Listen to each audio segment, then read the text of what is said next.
വീഡിയോയിലേക്ക് എല്ലാ പ്രിയപ്പെട്ടവർക്കും സ്വാഗതം. ലോർഡ് ടെന്നീസൺ എന്ന് പറയുന്ന ഒരു കവിയുടെ കവിത, പട്ടാളക്കാരെ കുറിച്ചാണ് ആ കവിത. ആ കവിതയുടെ സാരാംശം ഇങ്ങനെയാണ്: തൻ്റെ മുന്നിൽ വരുന്ന ഇര അതാരാണ്, അവൻ എന്ത് ചെയ്തു എന്ന് ചോദിക്കാനോ അതിനെക്കുറിച്ച് അറിയാനോ പറ്റാത്ത, തൻ്റെ മുകളിൽ നിന്ന് കിട്ടുന്ന ആജ്ഞകൾക്കനുസരിച്ച് മാത്രം പ്രവർത്തിക്കുന്ന ഒരു പട്ടാളക്കാരൻ്റെ ജീവിതത്തെക്കുറിച്ചും അവരുടെ വ്യതകളെക്കുറിച്ചുമാണ് ആ കവിത ചർച്ച ചെയ്യുന്നത്. പട്ടാളത്തിനെ സംബന്ധിച്ചിടത്തോളം തീർച്ചയായിട്ടും രാജ്യത്തിന് അത്തരത്തിലേക്കുള്ള ഒരു ഹയറാർക്കി വേണം, മുകളിൽ ഒരാൾ വേണം. അത് കേട്ട് കഴിഞ്ഞാലാണ് രാജ്യത്തെ സംരക്ഷിക്കാനായിട്ട് പട്ടാളത്തിന് പറ്റുക. പക്ഷേ ഇത് നേരെ തിരിച്ചെടുത്ത് സാമാന്യ ജനങ്ങളിലേക്ക് ഇറങ്ങി വരുമ്പോൾ ഈ അടിമത്ത വ്യവസ്ഥിതി നമ്മുടെ ഉള്ളിലുണ്ടോ? ഏതെങ്കിലും ഒരു നേതാവിനോട്,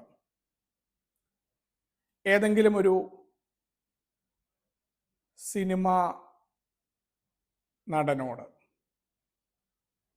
മതത്തിലെ നേതാവ്, ഏതുമാകാം, അവിടങ്ങളിലൊക്കെ ഒരു സുപ്രീമസി പവറിനോട് നമുക്ക് അടങ്ങാനാവാത്ത ആരാധന ഉണ്ടാകുന്നതിൻ്റെ കാരണം എന്താണ്? പ്രത്യയശാസ്ത്രമായിരിക്കാം, വ്യക്തികളായിരിക്കാം. വ്യക്തികളോടാണ് നമുക്ക് ഭയങ്കരമായ ആശ്രയത്വം വരാൻ. അവർ തെറ്റ് ചെയ്യുക സാധ്യമല്ല എന്ന രീതിയിലേക്കുള്ള മനോഭാവം വരികയും അവരുടെ അന്തമില്ലാത്ത അണികളായിട്ട് മനുഷ്യർ മാറുന്നതിൻ്റെ കാരണം എന്താണ്? നമുക്കറിയാം, സ്വാഭാവിക നിർദ്ധാരണം. ഓരോ മനുഷ്യനും അവൻ കുട്ടിയായിരിക്കുമ്പോൾ അവൻ്റെ ഉള്ളിൽ തൻ്റെ രക്ഷിതാവും ആ ഗോത്രത്തിലെ മുതിർന്ന ആളുകളും അവരുടെ അഭിപ്രായങ്ങളെ അല്ലെങ്കിൽ അവർ പറയുന്ന കാര്യങ്ങളെ കേൾക്കുക. ആ കേൾക്കുന്നതിലൂടെ അവൻ്റെ അതിജീവനം സാധ്യമാണ്. ഇത് ചെയ്യരുത്, മുതലെയുള്ള കുളമാണ്, ആ കുളത്തിലേക്ക് ഇറങ്ങിയാൽ നിന്നെ മുതല പിടിക്കും, അത് തീയാണ്, ആ തീ പൊള്ളും. മനുഷ്യക്കുഞ്ഞിനെ സംബന്ധിച്ചിടത്തോളം മറ്റു ജീവികളെ പോലെയല്ല, സഹായവും ആശ്രയത്വം ഭയങ്കരമാണ്. നമ്മൾ പ്രസവിച്ച് കഴിഞ്ഞ ഉടനെ തന്നെ സ്വന്തമായിട്ട് കാര്യങ്ങൾ ചെയ്യാൻ പറ്റില്ല. ഇനി നടക്കാനൊക്കെ ആരംഭിച്ചു കഴിഞ്ഞാൽ നമുക്ക് സഹായങ്ങൾ, സമൂഹത്തിൻ്റെയും മാതാപിതാക്കളുടെയും പല ആളുകളുടെയും സഹായങ്ങൾ നമുക്ക് ആവശ്യമാണ്. അങ്ങനെ വളർന്നു വരുന്നൊരു ജീവിയായതുകൊണ്ട് ഈ അനുസരണ സ്വാഭാവിക നിർദ്ധാരണത്തിൽ നമ്മളെ മുന്നോട്ട് നയിക്കാൻ സഹായിച്ചതാണ് എന്നുണ്ടെങ്കിൽ അത് വളർന്നു വന്നിട്ട് തെറ്റായ ആശ്രയത്വം മനുഷ്യരിൽ ഉണ്ടാക്കിയെടുക്കുന്ന കൂടിയുണ്ട്. മുതലക്കുളത്തിൽ ഇറങ്ങരുത് എന്ന് പറയുന്നത് ശരിയായ ഒന്നാണ്. തെറ്റും ശരിയും തിരിച്ചറിയാൻ ഇതിൽ പറ്റില്ല. ഇങ്ങനത്തെ ഒരു കുഴപ്പമുണ്ട് നമ്മുടെ തലച്ചോറിൽ കാര്യങ്ങൾ ഫീഡ് ചെയ്യുമ്പോൾ.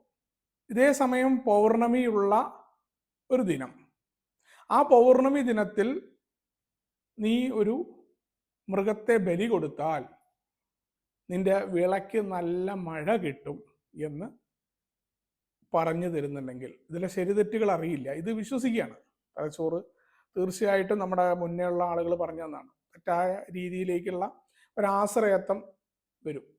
അവിടെയാണ് നല്ല ഉപദേശത്തിൽ നിന്നും ഒരു മോശം ഉപദേശം തിരിച്ചറിയാനായിട്ട് നമ്മളെ സാധ്യമാക്കാത്ത രീതിയിലേക്ക് മാറ്റും.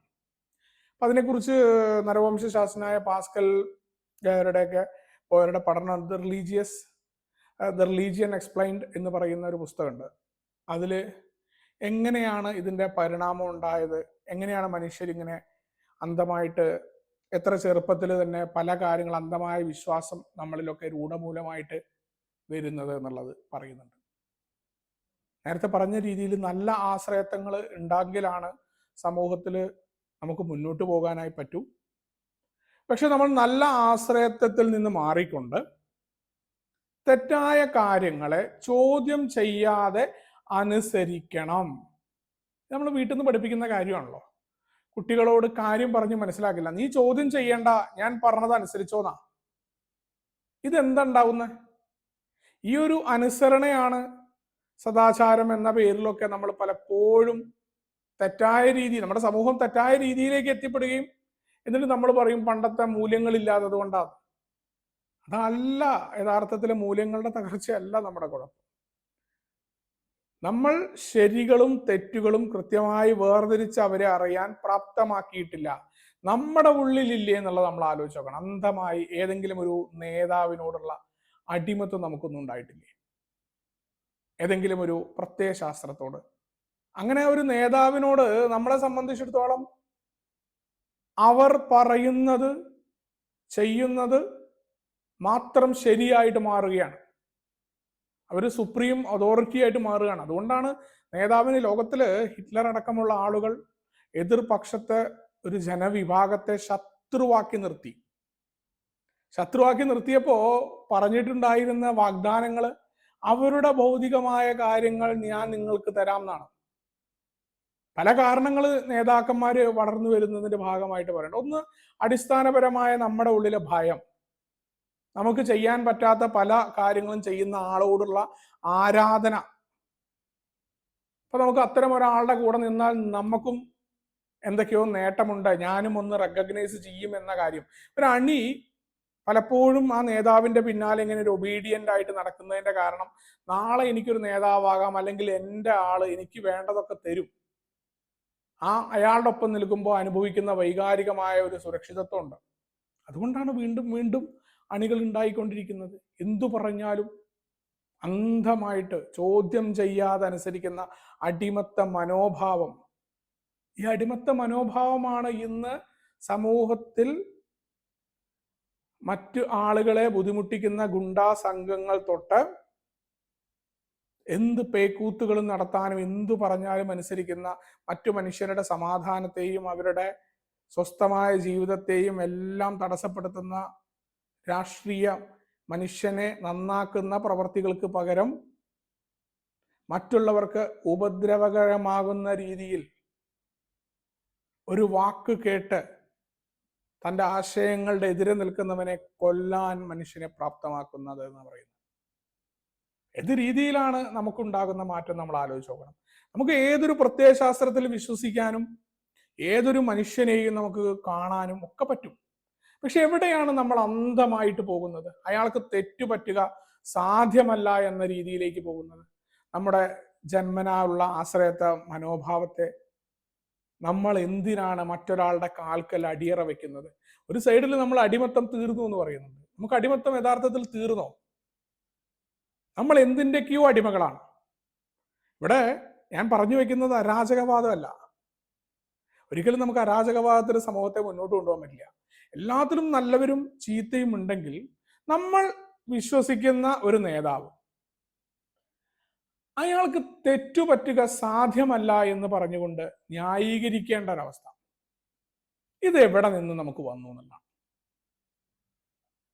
നമുക്കത് ചിന്തിക്കാൻ പോലും പറ്റുന്നില്ല. ആ പറയുന്ന ആള് ഇനി അഥവാ നമ്മുടെ നേതാവിനെ കുറിച്ച് ഇല്ലാത്തതാണെങ്കിൽ അതില്ല, നമ്മളവിടെ കിടന്ന് വേവലാതിപുണ്ട്. അതിന്റെ പേരിൽ രണ്ടുപേര്, ഈ നേതാവ് അല്ല നേരിട്ട് അയാളുമായി ബന്ധമില്ലാത്ത രണ്ടുപേര് തമ്മിൽ പരസ്പരം തെറി വിളിക്കുന്നു, വീട്ടിലെ ആളുകളെ പറയുന്നു. എന്ത് നേട്ടമാണ് ഇതിന്റെ പിറകിൽ? ഏത് രീതിയിലേക്കാണ് നമ്മൾ അടിമത്തത്തിലേക്ക് പോകുന്നത് നമ്മൾ ആലോചിച്ച് നോക്കണം. നമ്മളെ നിയന്ത്രിക്കുന്ന എവിടുന്നാണ്? നമുക്ക് നേരിട്ട് അറിയാത്ത കാര്യങ്ങളിൽ പോലും നമ്മൾ അഭിപ്രായ പ്രകടനങ്ങൾ നടത്തുന്നു. തീർച്ചയായിട്ടും നമുക്ക് നമ്മുടെ സമൂഹത്തിൽ നടക്കുന്ന എല്ലാ കാര്യങ്ങളെ കുറിച്ച് അറിയാനുള്ള അവകാശമുണ്ട്. അതേപോലെ നമ്മുടെ രാഷ്ട്രീയ കക്ഷികളിലെ നേതാക്കന്മാരുടെ അവരെ ഫോളോ ചെയ്യാനും അവർ പറയുന്ന കാര്യങ്ങൾ കേൾക്കാനും എല്ലാം നമ്മൾ ചെയ്യേണ്ടതാണ്. പക്ഷെ അവിടെയൊക്കെ അന്ധത കടന്നു വരുന്നത് എന്തുകൊണ്ടാണ്? അന്ധത ഇല്ല എന്നുണ്ടെങ്കിൽ എങ്ങനെയാ നമ്മൾ നമ്മുടെ നേതാവല്ലാത്ത മറ്റൊരാളെ നമ്മൾ ചീത്ത വിളിക്കുക? നമ്മുടെ നേതാവിനെ ആരും ഒന്നും പറയരുത്, നമ്മൾ വേറെ നേതാവിനെ പല പദങ്ങൾ ഉപയോഗിച്ചുകൊണ്ട് നമ്മൾ പ്രയോഗിക്കും. ഇപ്പുറത്ത് നമ്മൾ ഒരാളെ ആരാധിക്കുകയും മറ്റൊരു ആളെ ആരാധിക്കുന്നതിനെ ഫാസിസം അല്ലെങ്കിൽ വ്യക്തി ആരാധന എന്ന് പറയുക. അവിടെയാണ് നമ്മൾ യഥാർത്ഥത്തിൽ നമ്മളെ തിരിച്ചറിയുന്നുണ്ടോ എന്ന ചോദ്യം. നമ്മുടെ അടിമത്ത മനോഭാവത്തെ നമുക്ക് നമ്മളെ കുറിച്ച് നോക്കാൻ താല്പര്യമില്ല. നമ്മളെപ്പോഴും നോക്കുന്നത് എന്താ? മറ്റുള്ള ആളുകളെ കുറിച്ചും അവരുടെ അടിമത്തത്തെ കുറിച്ചും അവരുടെ പ്രത്യയശാസ്ത്രപരമായ പാപ്പരത്വത്തെ കുറിച്ചുമാണ്. എല്ലാ മനുഷ്യരിലും നന്മയും തിന്മയും ഉണ്ട് എന്ന് പറഞ്ഞ പോലെ അന്ധമായിട്ട് ഒരു കാര്യം പറഞ്ഞ ഉടനെ വിശ്വസിച്ചുകൊണ്ട് അത് കേട്ടുകൊണ്ട് അപ്പുറത്തിരിക്കുന്ന നമ്മുടെ സുഹൃത്തിനെയോ അല്ലെങ്കിൽ വേറൊരാളെയോ ചീത്ത വിളിക്കാൻ അല്ലെങ്കിൽ ശാരീരികപരമായിട്ട്. ഈ ചീത്തവിളിയുടെ അവസാനം എന്ന് പറഞ്ഞാൽ വെല്ലുവിളി പണ്ട് ഗോത്രത്തിലുണ്ടായിരുന്നവരാണ്, ഞാൻ നിന്നെ കാണിച്ചു തരാം, ശക്തി കൊണ്ട് അവിടെ ഡൊമൈൻ ചെയ്യാന്നുള്ള അവസ്ഥയാണ്. ഇതൊക്കെ എവിടെയാ പോകുന്നത്? എന്നിട്ട് ഇതേ നേതാവ് പിന്നീട് നമ്മളെ പരിഗണിച്ചില്ല എന്ന് പറഞ്ഞിട്ട് ആ നേതാവുമായിട്ട് നമ്മൾ തെറ്റുന്നു, അടുത്ത നേതാവിനെ പിടിക്കുന്നു. അപ്പൊ ഇന്നലെ വരെ ഈ നേതാവിന്റെ ഒപ്പം നടന്നിട്ട് ഇയാളുടെ എല്ലാ കാര്യങ്ങൾക്കും ജയ് വിളിച്ച് നടന്ന നമ്മൾ എതിർത്ത് പറയുക. ഇന്നലെ വരെ നമ്മൾ ആ തിന്മയുടെ ഒപ്പമായിരുന്നു. ഇന്ന് കാരണം എന്താ? വേണ്ട രീതിയിൽ എന്നെ പരിഗണിച്ചില്ല എന്നതുകൊണ്ടാണ്. ആ തിന്മയ്ക്ക് ഞാൻ എതിരായി പോയത് കൊണ്ടല്ല. അതാണെങ്കിൽ അതിന് മുന്നേ ചിന്തിക്കണമായിരുന്നു. തിന്മ പ്രവർത്തിക്കുന്ന സമയത്ത് തിന്മയാണ് എന്നുള്ള ബോധ്യം നമുക്ക് ഉണ്ടാവും. നേരത്തെ പറഞ്ഞ പരിണാമത്തിൽ പറയാറുണ്ട്, നല്ല ഉപദേശവും ചീത്ത ഉപദേശവും ഉണ്ട്. അപ്പൊ അത് തിരിച്ചറിയണം എന്നുണ്ടെങ്കിൽ എന്ത് വേണം? നമ്മുടെ ഉള്ളിൽ നമ്മൾ സ്വതന്ത്രമായിട്ട് ചിന്തിക്കാൻ നമുക്ക് സാധ്യമാകണം, ഒന്നിന്റെയും അടിത്തറകളില്ലാതെ. അവിടെയുള്ള ആ പറയുന്ന കാര്യങ്ങളിൽ കാര്യമുണ്ടോ എന്നുള്ളത്. നമുക്ക് ഏത് രാഷ്ട്രീയത്തിലും നമ്മുടെ രാഷ്ട്രീയ നേതാവിനെയൊക്കെ നമുക്ക് അയാൾ പറഞ്ഞ കാര്യം ശരിയാണെന്നൊക്കെ പറയാം. അത് പറയേണ്ട വിധത്തിലാണോ നമ്മൾ പറയുന്നത്? നമ്മുടെ വൈകാരികത എവിടെ നിൽക്കുന്നു? ഇവർക്ക് തെറ്റ് പറ്റുകയേ ഇല്ല എന്ന് പറഞ്ഞ് ന്യായീകരിക്കേണ്ട ഒരവസ്ഥ, അതിന്റെ പേരിൽ നമ്മളാകെ കടന്ന് വിറയ്ക്കുക. ഇത് നേട്ടമാണ് നമുക്ക് സമൂഹത്തിൽ നമ്മൾ കൊടുക്കുന്നത്. നമ്മൾ പറയുന്നത് എന്താ? സമൂഹത്തിന്റെ നന്മയാണെന്ന്. ഇവിടെ ഒരു വിഭാഗം അപരവൽക്കരണം നടത്തി അവർക്കെതിരെയുള്ള ശത്രുതകൾ ഉണ്ടാക്കിക്കൊണ്ട് അവിടെ എതിർ ആശയവും പ്രത്യയശാസ്ത്രവും എതിർ നേതാക്കന്മാരെയൊക്കെ, പഴയകാല ഗോത്രത്തിൽ ഉണ്ടായിരുന്ന ആ കാടൻ രീതികളെ നമ്മൾ ഇന്നും കൊണ്ടുവരികയും ആധുനിക മനുഷ്യരായിട്ട് നമ്മൾ അഭിമാനിക്കുകയും നമ്മൾ നവീനമായ ആദർശങ്ങളെ കുറിച്ചൊക്കെ സംസാരിക്കുകയാണ്. ഇവിടെ ഫാസിസത്തിനെതിരെ നമ്മൾ വാദോരാതെ പറയുന്നു. നമ്മുടെ ഉള്ളിൽ ഒന്നാം നമ്പർ ഫാസിസ്റ്റ് ഉറങ്ങിക്കിടക്കുക. എന്താണ് ഫാസിസം? എന്റെ ആശയം എന്റെ രീതി മാത്രം ശരിയാന്നുള്ളതുകൊണ്ടാണല്ലോ വേറൊരു ആശയഗതിക്കാരനെ, അതിന്റെ നേതാവിനെ ഞാൻ ചീത്ത വിളിക്കുന്നത്. എന്റെ ഭാഗത്ത് തെറ്റില്ല, അതിനെ ന്യായീകരിക്കണം, അതിനെ പറയാൻ നിനക്ക് അവകാശമില്ല എന്നാ. ജനാധിപത്യത്തിന് എന്ന് പറയുന്നത് എല്ലാവരാലും വിമർശിക്കപ്പെടും. അതിന് ശരി തെറ്റുകൾ പുറത്തു വരട്ടെ, അതിനുള്ള അവസരം കൊടുക്കുക. അതിന് പകരം ആരെങ്കിലും ഒരാൾ വിമർശിച്ചു കഴിഞ്ഞാൽ ഉടനെ അയാൾക്ക് ചാപ്പയായി അയാളെ അടിച്ചിരുത്തുന്ന രീതിയിലുള്ള പ്രവർത്തനങ്ങൾ, കൂട്ടം ചേർന്ന് ആക്രമിക്കുക. ഗോത്രത്തിന്റെ രീതികൾ നമ്മുടെ ഉള്ളിൽ നിന്ന് പോയിട്ടുണ്ടോ? നമ്മൾ ചിന്തിക്കണം. നമ്മുടെ അടിമത്തം, നമ്മുടെ സ്ലേവറി എവിടെ കിടക്കുന്നു? നമ്മൾ ഇന്നും ഏതൊക്കെയോ ഓതോറിറ്റേറിയൻ ലീഡേഴ്സ് അല്ലെങ്കിൽ പ്രത്യയശാസ്ത്രങ്ങൾ ഇതിൽ ബന്ധിതമാണ്. ഇതെല്ലാം വേണം. ഇത് എന്തിനാണ്? ഈ നേതാവും അതേപോലെ പ്രത്യയശാസ്ത്രവും സമൂഹ നന്മയ്ക്കാണ് എന്ന് പറയുമ്പോൾ ഈ സമൂഹ നന്മയാണോ എതിർ ആശയങ്ങൾ നിൽക്കുന്നവരോട് നമ്മൾ ചെയ്യുന്നത്? സമൂഹം എന്ന് പറയുന്നത് എതിർ ആശയം പറയുന്നവന് കൂടി ഉൾപ്പെട്ടതാണ്. അവന് കൂടി നന്മയുണ്ടാകണം. അതാണ് പ്രതിപക്ഷത്തിന്റെ സ്വരം ജനാധിപത്യത്തിൽ ഏറ്റവും പ്രധാനപ്പെട്ട എന്ന് പറയാറുണ്ട്. പ്രതിപക്ഷത്തിന് അവരുടെ അഭിപ്രായം പറയാനുള്ള സ്വാതന്ത്ര്യം വകവെച്ചുകൊണ്ട് ആ ചർച്ചകളും പ്രശ്നങ്ങളും കഴിഞ്ഞ് തോളത്ത് കൈയിട്ട് കൊണ്ട് ഒരു ചായ കുടിക്കാൻ പറ്റുന്ന ആ മാനസിക നിലവാരത്തിലേക്ക് നമുക്ക് പോകാൻ പറ്റുന്നുണ്ടോ എന്നുള്ള ചോദ്യം. അതില്ലാതെ ഉള്ളിന്റെ ഉള്ളിൽ ആ പക കൊണ്ട് നടക്കുന്നു. എന്റെ നേതാവിന് വേണ്ടി എന്തും ചെയ്യാൻ ആരെങ്കിലും പറഞ്ഞത് കേട്ട് ചാവാൻ നടക്കുന്ന ഒരു ചാവാലി കൂട്ടങ്ങളായിട്ട്, എന്നിട്ട് ആധുനിക മനുഷ്യന്റെ മേലങ്കി എടുത്തിട്ടാണോ നമ്മൾ നടക്കുന്നത്? നമ്മുടെ അടിമത്തം നമ്മൾ എവിടെ കൊണ്ട് നിർത്തിയിരിക്കുന്നു? ആ അടിമത്തത്തെ നമ്മൾ മറികടക്കാനുള്ള തയ്യാറെടുപ്പുകൾ നമ്മൾ എവിടെ നിന്ന് തുടങ്ങണം? നമുക്ക് സ്വയം പരിശോധിച്ച് നോക്കാം. നമുക്ക് അടിമത്തം ഉണ്ടോ? നമുക്ക് മാറാനുള്ള തയ്യാറെടുപ്പുണ്ടോ?